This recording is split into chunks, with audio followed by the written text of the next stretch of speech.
While I concede this election, I do not concede the fight that fueled this campaign. Vice President Kamala Harris conceding the presidential race. She spoke from her alma mater at Howard University in Washington, D.C. yesterday. Harris did call President-elect Donald Trump to congratulate him on that victory and promised a peaceful transfer of power from the Biden administration. President Biden addressing the nation just moments ago about that election. It comes as world leaders are calling President-elect Donald Trump, congratulating him on the win. ABC's Perry Russum is in Washington. Today, President Biden speaking to Americans 2 days after voters decided to send former President Trump back to the White House. We accept the choice the country made. I've said many times, you can't love your country only when you win. You can't love your neighbor only when you agree. Biden committing to a smooth and effective transition of power. And I assured him that I'd direct my entire administration to work with his team to ensure a peaceful and orderly transition. That's what the American people deserve. Trump is at Mar-a-Lago, making calls to lawmakers and allies. Elon Musk and Robert F. Kennedy Jr. spending much of the day yesterday with Trump. Sources tell ABC News Musk and Kennedy are involved in meetings as Trump prepares to build out his cabinet and other top positions. Trump and his team are also preparing possible executive actions he could take on day one. Sources familiar with the planning say they're focused on Trump's top campaign promises, including launching mass deportations and tariffs on foreign goods. We want to have borders.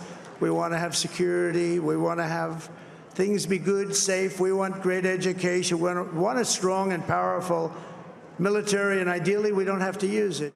There is still some paperwork Trump's team has to sign. It would give them access to office space in D.C. and access to agency employees and buildings. Perry Russum, ABC News, Washington. Here at home, Jefferson County Clerk Bobby Holzclaw is apologizing for those technical issues that kept some of you waiting hours to vote. Our Alex Dieterer and photojournalist Elijah McKenzie explain what went wrong.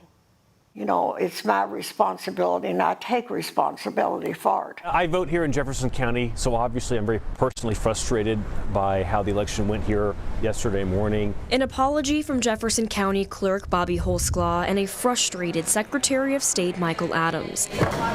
After county polling places were plagued with long wait times and long lines out the door following computer delays election morning. We've never had that problem with the Wi-Fi's. Yesterday morning, we did. Holzclaw said the Wi-Fi wasn't equipped to download the hundreds of thousands of voter names in the county. Jefferson County was the only county in Kentucky to experience the delays. The poor poll workers didn't know what to do. It took forever. They just kept hitting reboot, and they added more time. So we've got to have better training, I think, but we also need clear standards in state law. Let me just say this to Secretary Adams. There is no way that that equipment can be downloaded in Jefferson County in a matter of 12 hours. It's impossible. Adams left wondering if there would have been more voters without the delays. I believe that there were people who didn't get to vote yesterday because of this, and I'm pretty furious. I know some people left and came back. Holzclaw assures the county that this problem won't happen again. Alex Dieterer, WHAS11 on your side. Because of those delays, the Kentucky Democratic Party had requested an extension of hours at Jefferson County polling locations, but a judge denied that. Across Kentucky, Republicans maintained their supermajorities in the legislature. Only 2 seats flipped, and neither were in tight races here in Louisville, where Democrats hope to start whittling away at those supermajorities. The representatives Jared Bauman, Jason Nemes, John Hodgson, Emily Callaway and Ken Fleming all held on to their seats. Across the nation, we saw a major shift to the Republican Party as well. Republicans won the Senate majority and are leading in the House. According to the Associated Press, Republicans are on track to expand their majority there too, flipping 1 seat. However, there are still 38 races yet to be called.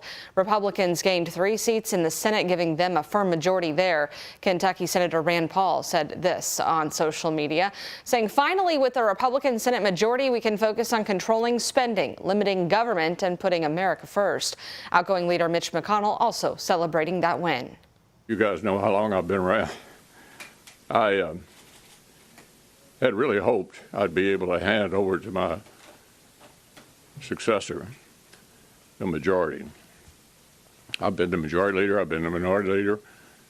Majority's a lot better. McConnell is stepping down as Senate leader when the new Congress goes back into session in January.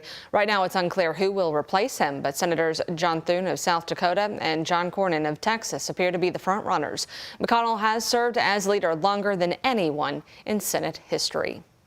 Indiana Governor-elect Mike Braun is preparing to assume his new role. In his victory speech, he reflected on his 6 years in the Senate and spoke about why he wanted to come home to serve the state. Because being an entrepreneur, I think there's more potential back here at home. I think the biggest issue D.C. is going to deal with, regardless of the outcome of the election, is the fact that they can't run the place functionally and financially responsibly. Braun said he is looking forward to working across the aisle on issues like health care, child care, and affordable housing. You can review all the winners in our local races right now on WHAS11.com, as well as our free news app. Metro Corrections is investigating after a woman was found dead inside their facility.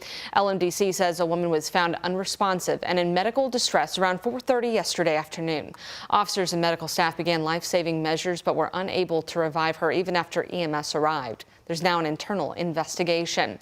In a statement, Chief Jerry Collins said, "Our condolences are with her family, and anytime there's a loss of life, it is tragic for everyone involved, and we are all impacted here at Metro Corrections."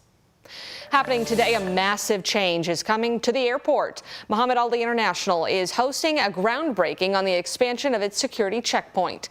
Airport officials say the $45 million investment is the largest change to its terminal's physical footprint since the 80s. Mayor Craig Greenberg and Senator Mitch McConnell will join other state and local leaders for that groundbreaking set for 2 o'clock this afternoon.